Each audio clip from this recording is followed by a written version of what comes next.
और मैं कोई सफाई नहीं दे रहा हूँ, बल्कि मेरे अपने चाहने वाले लोगों ने मुझे इस बात के लिए विवश किया फोन कर करके कि प्लीज बहन जी, 2 कोटी के लोग मेरे ऊपर इल्जाम लगा रहे हैं, नशेड़ी ऊत कभी मठ के अंदर 5 उंगली घी में रही और आज उनकी 1 उंगली भी, मैं समझता हूँ कि घी तो छोड़ो, लस्सी की फुई में भी नहीं मिलती। मेरा जज समाधि वाला है, तो हमने सब ने मेरे को जब चुना था तो समाधि का आगे ले जा करके खड़ा किया था। गांव राम को इकट्ठा करें और जो मेरे ऊपर आरोप लगाए उनके सबूत उनके पास हैं, तो वहां दीपक लगाकर दादा काला पीर में मेरे इल्जाम लगा दें, उसका रिजल्ट फिर बहुत जल्दी ही मिल जाता है। मेरी तरफ से 100 हाथ की सोड़ में छोड़ा, आप जितने भी मुझे चाहने वाले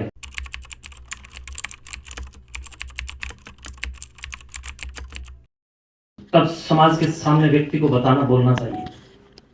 और मैं कोई सफाई नहीं दे रहा हूँ, बल्कि मेरे अपने चाहने वाले लोगों ने मुझे इस बात के लिए विवश किया फोन कर करके कि प्लीज बहन जी बताइए सच्चाई क्या है, वरना लोग भ्रमित हो रहे हैं। तो मेरा जज समाधि वाला है, तो हमने सब ने मेरे को जब चुना था तो समाधि का आगे ले जा करके खड़ा किया था और आप सब ने हाथ उठा करके इस बात के लिए कहा था कि महाराज जी जी जान लगा देंगे आपके साथ। कहा था उस दिन मैंने एक वचन दिया था कि आपकी पगड़ी नहीं झुकने दूंगा, कही थी। आज तक आपकी पगड़ी झुके मैंने ऐसा कोई काम नहीं किया और गर्व के साथ कहता हूँ, जो 2 कोटी के लोग मेरे ऊपर इल्जाम लगा रहे हैं, नशेड़ी ऊत, वो दादा काला पीर की समाधि पर आकर के एक आटे से दीपक बनाए,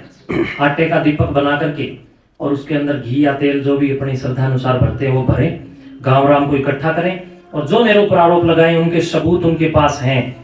तो वहां दीपक लगाकर दादा काला पीर में मेरे इल्जाम लगा दें, उसका रिजल्ट फिर बहुत जल्दी ही मिल जाता है। ये तो मुझे कहने की जरूरत ही नहीं, तो इसके या फिर मेरे से लगवा लीजिए, मेरा रिजल्ट भी मिल जाएगा। तो हमारा जज हमारे समाधि में है, मैं उनके सामने खड़ा होकर कह रहा हूँ कि मेरी तरफ से 100 हाथ की सोड़ में छोड़ा, आप जितने भी मुझे चाहने वाले हैं, जितने हरियाणा स्टेट मुझे अभी देख पा रहे हैं, आप सबको भी कह रहा हूँ, ये सारी की सारी खलबली धोड़े मुस्सों को है, ये सारी की सारी खलबली राजनीतिक रोटी सेकने वालों को है, ये सारी की सारी खलबली उन लोगों को है जिनको मठ संपत्ति नहीं दे रहा है, जिन लोगों के कभी मठ के अंदर 5 उंगली घी में रही और आज उनकी 1 उंगली भी,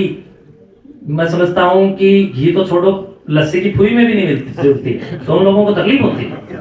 दूसरी बात ये, कुछ ऐसे लोग इनके साथ शामिल है, आज मैं बता देता हूं, पूज्य गुरुदेव जी को कैंसर हो गया, भाई हो सकता है बीमारी, खाना पीना किसी प्रकार से urea ammonia phosphate nitrate zinc sulphur हो गया, तो गुरुदेव मजबूर हो गए।